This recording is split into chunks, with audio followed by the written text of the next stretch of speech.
এই ডাক্তারবাবুর মেডিসিন ভালো, ওই ডাক্তারবাবুর সার্জারি, এইসব এখন অতীত।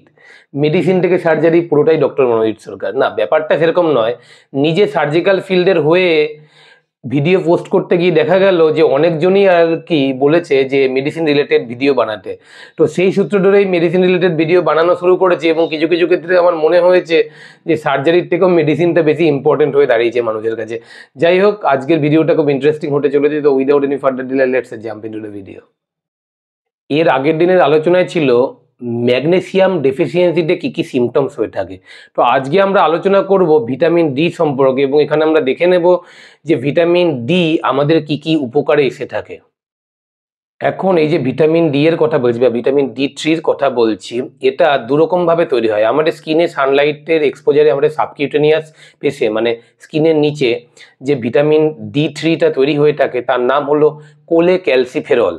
আরেকটা হলো যেগুলো ফুডস আমরা খাচ্ছি, কিছু অ্যানিম্যাল প্রোটিনস থেকে পাচ্ছি, কিছু ফ্রুটস থেকে পাচ্ছি, কিছু ভেজিটেবলস থেকে পাচ্ছি, সেগুলো থেকেও কিন্তু এক ধরনের ভিটামিন ডি3 আমাদের শরীরে আছে। এই ভিটামিন ডি3 বা কোলেক্যালসিফেরল, যেটা আইদার আমাদের সানলাইট থেকে তৈরি হচ্ছে অথবা ফুড আইটেম থেকে যেগুলো আসছে, সেগুলো লিভারে গিয়ে তৈরি হয় হলো ক্যালসিডাইওলে, এবং কিডনিতে যাওয়ার পরে সেটা তৈরি হয় হলো ক্যালসিট্রাইওলে। এই ক্যালসিট্রাইওল হলো active form of vitamin D3, এবং এটাই আমাদের শরীরে মেনলি কাজ করে থাকে।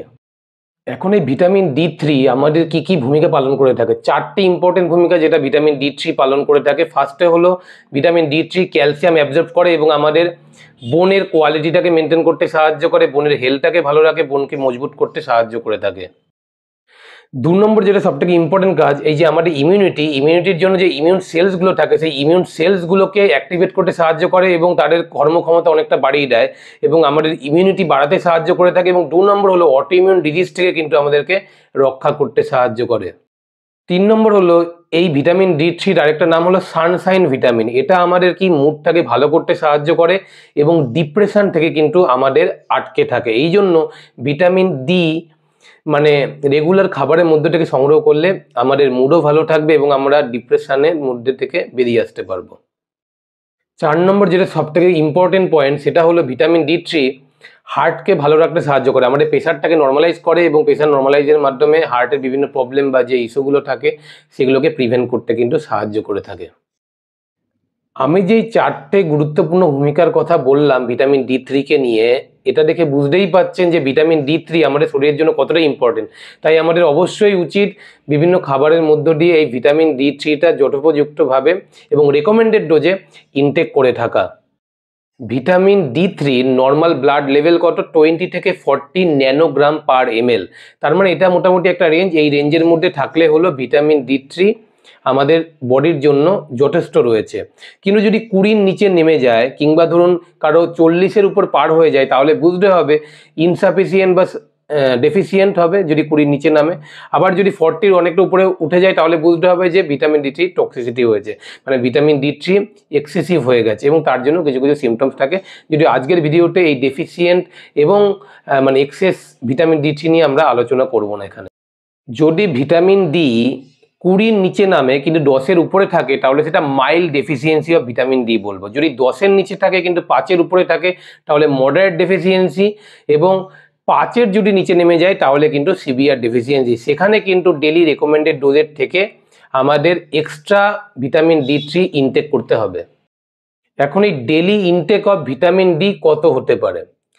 1 বছর পর্যন্ত মানে 12 মাস পর্যন্ত আর কি ডেলি ইনটেক অফ ভিটামিন হলো 400 ইন্টারন্যাশনাল ইউনিট।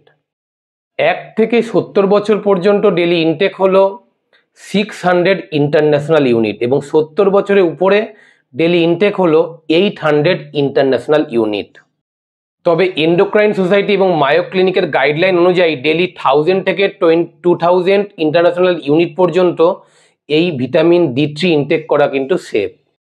এখন এই ভিটামিন ডি3 রিচ ফুডসগুলো কি কি? পালং শাক রয়েছে, তাছাড়া মাশরুম রয়েছে, এগুলো হলো মোটামুটি ভেজিটেবল যেগুলো থেকে আমরা ভিটামিন ডি3 পাই। আর আমি বলেইছি যে সূর্যের আলো কিন্তু important source for the vitamin D intake. তাছাড়া সালমন মাছ রয়েছে, ডিম রয়েছে, এগুলো থেকেও কিন্তু আমরা এডিকুয়েট পরিমাণে ভিটামিন ডি নিতে পারি। এই যে আমাদের জয়েন্ট পেন হয়ে থাকে বা লো ব্যাক পেন হয়ে থাকে বা অস্টিওপোরোসিসের মতো ডিজিজগুলোও কিন্তু এই ভিটামিন D3-র জন্য হতে পারে, কারণ ভিটামিন D3 এই ক্যালসিয়াম অ্যাবজর্পশানে হেল্প করে থাকে। আর অস্টিওপোরোসিস ক্যালসিয়াম ডেফিসিয়েন্সির জন্য হয়ে থাকে। যদি ভিটামিন D3 এডিকুয়েট অ্যামাউন্টে না পাওয়া যায় তাহলে সেক্ষেত্রে কিন্তু ক্যালসিয়ামের ঘাটতি হয়ে থাকে এবং যার ফলেও কিন্তু অস্টিওপোরোসিস হতে পারে। আশা করি আপনাদের এই শর্ট ভিডিওটা ভালো লেগেছে। তাই সুস্থ থাকুন, ভালো থাকুন, আবার দেখা হবে অন্য কোনো মেডিকেল ভিডিওতে। ধন্যবাদ।